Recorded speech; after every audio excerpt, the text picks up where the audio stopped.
రాష్ట్రంలో దళితుల సంక్షేమాన్ని తుంగలోకి తొక్కిన ముఖ్యమంత్రి వైఎస్ జగన్మోహన్ రెడ్డి. తెలుగుదేశం పార్టీ దళితుల ఆత్మీయ సమావేశంలో జగ్గంపేట మాజీ ఎమ్మెల్యే జ్యోతుల నెహ్రూ రాష్ట్రంలో దళితుల సంక్షేమాన్ని రాష్ట్ర ముఖ్యమంత్రి వైఎస్ జగన్మోహన్ రెడ్డి తుంగలోకి తొక్కారని జగ్గంపేట మాజీ ఎమ్మెల్యే తెలుగుదేశం పార్టీ రాష్ట్ర ఉపాధ్యక్షులు జ్యోతుల నెహ్రూ అన్నారు.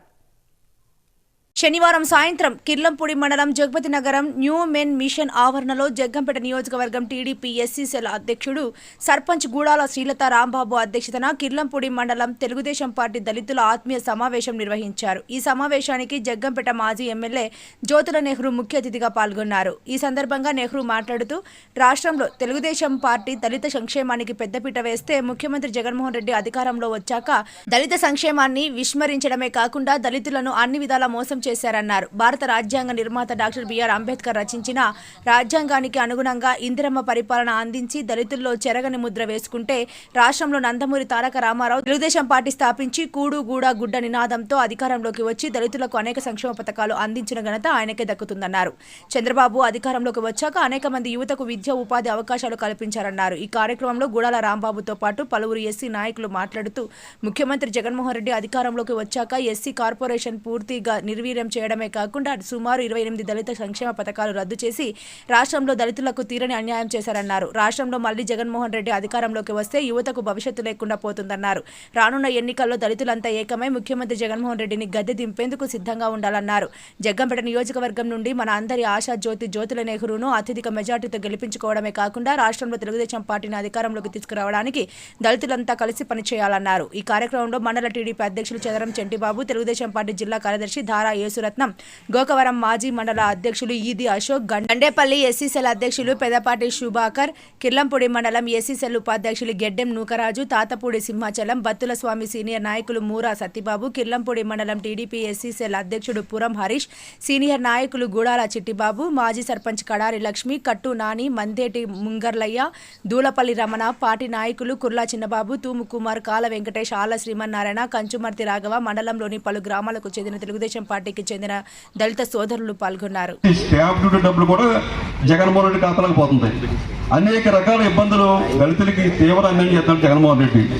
ఏ పరిస్థితుల్లో కూడా అతన్ని వస్తే దళితులకే తీవ్ర అన్యాయం జరుగుతుంది. అతను రాకూడదు. ఖచ్చితంగా తెలుగుదేశం ప్రభుత్వం కానీ కాంగ్రెస్ ప్రభుత్వం కానీ వాళ్ళు ఎప్పుడు కూడా దళితులు ప్రత్యేకత చూపించారు. ఈయన వచ్చిన తర్వాత నాశనం చేసాడు. ఓ ప్రత్యేకత లేదు. మనకు తీర్చారు రిజర్వేషన్స్ కేవలం సాంఘిక సమానత కలుగుతుందని ఎన్ని కల్పించారు. 28 కార్యక్రమాలు రద్దు చేశాడు జగన్మోహన్ రెడ్డి. అందుకని మనకు గొప్పతనం ఏంటంటే మన నాయకులు నెహ్రూ గారు మనకి అందరికీ ఆప్తుడిగా, ఎవరికి ఆప్త వచ్చినా ఒక ఇష్యూ చెప్తే అది సమస్య పరిష్కరిస్తారు. ఆయన మీద నమ్మకంతోనే ఇవాళ మన అందరం కూడా ఆయన వెనకాల ఉంటున్నాం. ఒక విధంగా ఇంకో రకంగా ఆలోచించిన ఆయన యొక్క మంచితనాన్ని గుర్తించి భవిష్యత్తులో మొగ్గు చూపుతారు. ఎన్నో భ్రమలు చూపించారు జగన్మోహన్ రెడ్డి గారు. మభ్యపెట్టారు, మాయ చేశారు, పథకాలు ఇస్తున్నారు. ఆ పథకాలు ఇచ్చినట్టు ఇచ్చేసి వెంటనే లాగేసుకుంటున్నారు. చిన్న ఎగ్జాంపుల్ ఏంటంటే ఫస్ట్ సంవత్సరం 3000 పెన్షన్ అన్నారు. చంద్రబాబు నాయుడు గారు 2000 ఇస్తుంటే ఆయన 3000 అన్నారు. 2000 కంటే ఇంకో 1000 ఎక్కువ వచ్చేస్తుంది కదా అనేసి పాపం ఆ చిన్న దానికి ఆశపడారు. కానీ అది అలా కొంచెం ఇచ్చి ఎలక్షన్ వస్తుంది కాబట్టి అది 3000కి చేశారు. విద్యావంతుల్లో కూడా చాలా హాస్టల్స్ తీసేశారు. విద్యా దీవెన అన్నారు. దళితులు అంటే ఏమేమి పెద్ద వీళ్ళు బలవంతులు అని కాదు, వేరే ఉద్దేశం ఏం కాదు. మీరందరూ కూడా గ్రహిస్తే ఓటర్లలో ఎక్కువ శాతం ఎస్సీ ఎస్టీల నుండే వెళ్తాయి. ఎస్సీ ఎస్టీలు ఎవరికి ఓటేస్తే వాళ్ళే గెలుస్తారు ఒక మాటలో చెప్పాలంటే. అందుకనేసి మనల్ని ఇచ్చేస్తున్నారు. మన మీద ప్రేమ ఉండిపోయి జగన్మోహన్ రెడ్డి గారు మనకేమో ఇచ్చేసారు అనుకోకండి, మనకు చాలా అన్యాయం చేశారు. అనేక సార్లు నెహ్రూ గారి దగ్గరికి వెళ్ళి రాంబాబు గారు మా గ్రామానికి అది కావాలి ఇది కావాలి అంటే సార్ నవ్వుతూ రాంబాబు వచ్చినవన్నీ నువ్వే పట్టుకెళ్ళిపోతున్నావయ్యా అన్నారట. మా గ్రామాలు ఆ కుటుంబాలు పైకి ఎదిగి కార్లు వచ్చాయి, ఇక ఇలాంటివన్నీ వచ్చాయి. ఎవరికి ఇల్లు కావాలన్నా వెంటనే ఇది ఆయన ఎటువంటి పక్షపాతం చూపించకుండా ఎక్కడి నుంచి వస్తుందని ఆలోచన చేసేటటువంటి ఆ రోజుల్లో ఉండడానికి సరి అయినటువంటి నీడలు లేనటువంటి ఏదో పంచన కాలక్షేపం చెయ్యాలి అని గడుపుతున్నటువంటి ఆ రోజుల్లో తెలుగుదేశం పార్టీ ఆవిర్భావంతో ఎన్టీఆర్ ఇచ్చినటువంటి ఆ సూత్రీకరణతోటి ఆనాడు ఒక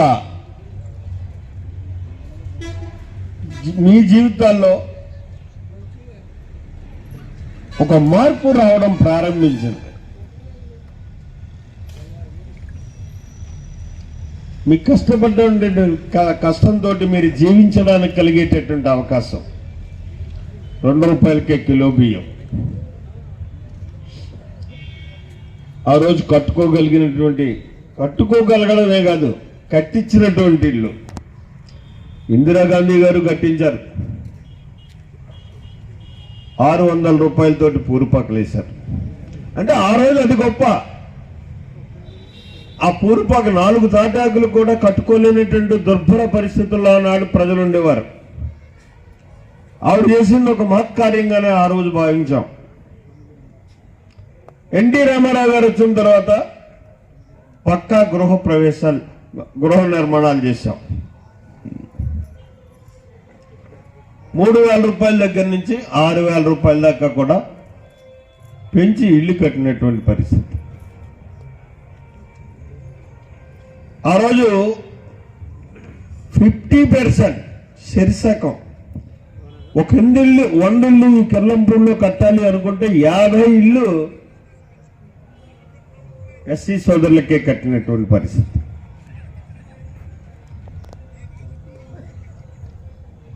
ఆ రకంగా సమాజంలో చాలా మార్పు వచ్చింది. తాటాకు నుంచి పెంకిటింటికి వచ్చాం.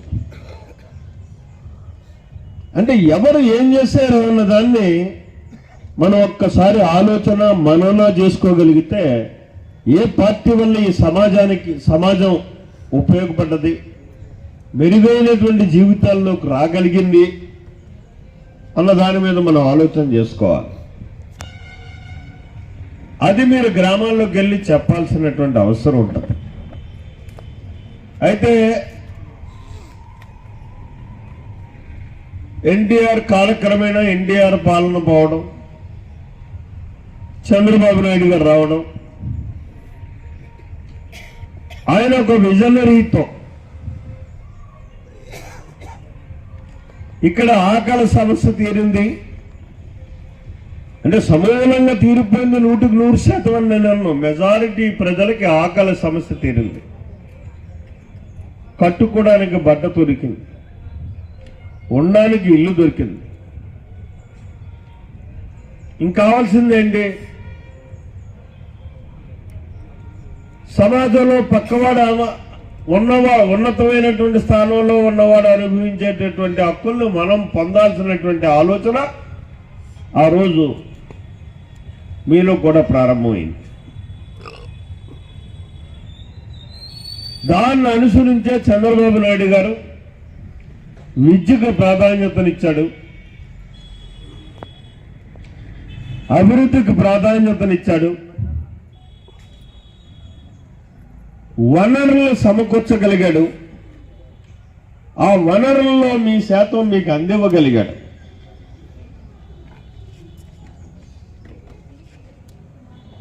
విద్యకు ప్రాధాన్యత ఇవ్వడంలో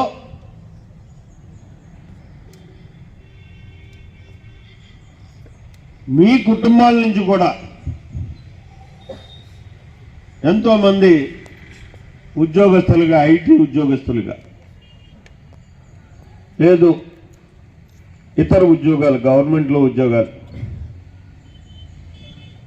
గతం నుంచి ఉన్నా చాలా తక్కువ వచ్చాయి. ఎందుకంటే రిజర్వేషన్